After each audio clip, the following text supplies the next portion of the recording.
देखिए बोर्ड पे आपके सामने सवाल है, रूट अंडर 27 गुणे 29 प्लस 1 का वर्गमूल ज्ञात कीजिए। अब आप इसको हल कैसे करेंगे, ध्यान से समझिए। सबसे पहले आप क्या करेंगे, 27 में 29 का गुणा करेंगे, फिर प्लस 1 जोड़ेंगे, उसके बाद में इसका आप वर्गमूल निकालेंगे, तब कहीं जाके आपको इसका आंसर निकल के आएगा। लेकिन हम इस क्वेश्चन को हल करने का एकदम आसान तरीका आपको बताने जा रहे हैं मेरे भाई। देखिए यहाँ पे लगातार दो विषम संख्याओं का गुणा किया हुआ है, उसके बाद में प्लस 1 करके इसका वर्गमूल निकालने को कह रहा है। तो यहाँ पे हम भी लगातार दो विषम संख्या लेते हैं। अब देखिए लगातार दो विषम संख्या कौन सी हो गई, 7 गुणे 9। अब इसमें हम प्लस 1 कर दिए। अब देखिए अब हम इसका वर्गमूल निकालने जा रहे हैं।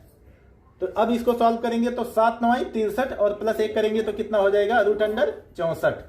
अब यहाँ पे रूट अंडर 64 का मान कितना हो जाएगा, 8। तो यहाँ पे देखिए लगातार दो विषम संख्याओं का जो वर्गमूल निकल के आ रहा है वो कितना आ रहा है, 8। यानी लगातार दो विषम संख्याओं के बीच की ही संख्या इसका आंसर आ रहा है। तो 7 और 9 के बीच में कौन सी संख्या आती है, 8। तो 8 यहाँ पे इसका वर्गमूल निकल के आ रहा है। तो उसी तर्ज पे यहाँ पे लगातार ये जो 27 और 29 है, इसका जो वर्गमूल निकल के आएगा वो इसके बीच की संख्या आएगी, यानी 28 ही इसका आंसर हो जाएगा।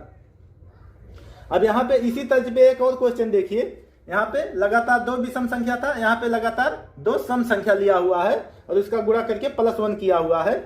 जब भी आपको लगातार विषम संख्या का गुणा करके प्लस 1 जोड़ के वर्गमूल निकालने को कहे, या लगातार सम संख्याओं का गुणा करके प्लस 1 जोड़ के आपको वर्गमूल निकालने को कहा जाए, ऐसी स्थिति में आपका जो आंसर आएगा, वर्गमूल आएगा, वो इन्हीं दो संख्याओं के बीच की संख्या ही इसका आंसर हो जाएगा। चाहे आप इसको बेसिक से हल करके देख लीजिए। अब यहाँ पे देखिए 46 और 48 के बीच में कौन सी संख्या आती है, 47, और इसका वर्गमूल जो होगा वो हो जाएगा 47, और इसका आंसर आपका 47।